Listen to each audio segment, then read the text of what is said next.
Bonsoir à tous, bienvenue à ce flash d'information.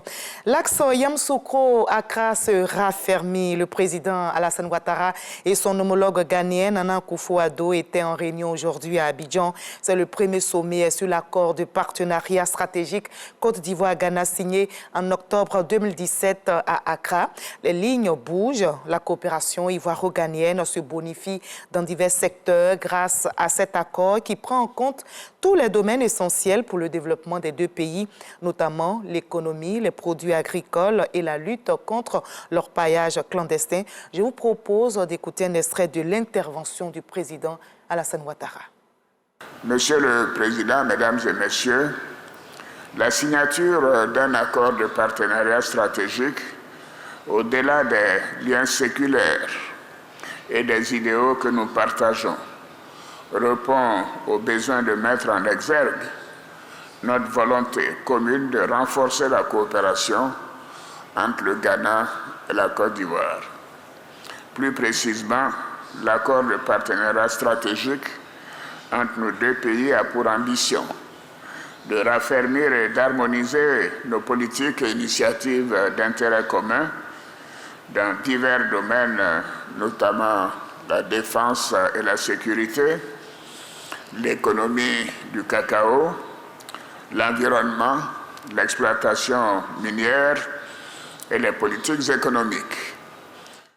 Choose Africa ou Choisis l'Afrique, c'est un projet porteur pour notre pays. Le gouvernement ivoirien fait de l'entrepreneuriat l'une de ses priorités. Un partenariat vient d'être signé à la primature avec l'Agence française de développement pour une croissance des startups. Ce sont environ 48 milliards de francs CFA qui seront donc mis à contribution pour l'essor de l'entrepreneuriat dans notre pays. Le Premier ministre Robert Bekré-Mambé a assisté à la signature de la convention. Kandia Camara a été portée à la tête de l'Association des Sénats d'Afrique.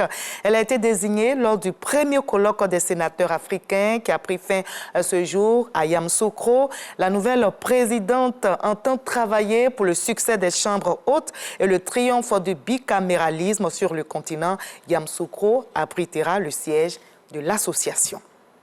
À l'étranger, au Niger, des proches de l'ancien président évincés du pouvoir par les militaires en juillet 2023 ont été déchus de leur nationalité nigérienne. La décision a été décrétée par l'homme fort du pays, le président de transition, Abdourahmane Tiani. Parmi ces personnalités déchues de leur citoyenneté figurent des généraux, anciens ministres d'État et conseillers de l'ex-chef d'État, Mohamed Bazoum. Ils sont considérés comme des opposants à la junte militaire au pouvoir à Niamey et accusés d'atteinte aux intérêts de l'État, de trahison et de complot. Tous vivent en exil. Notez que c'est la première fois qu'une telle décision est prise par un chef de l'État au Niger.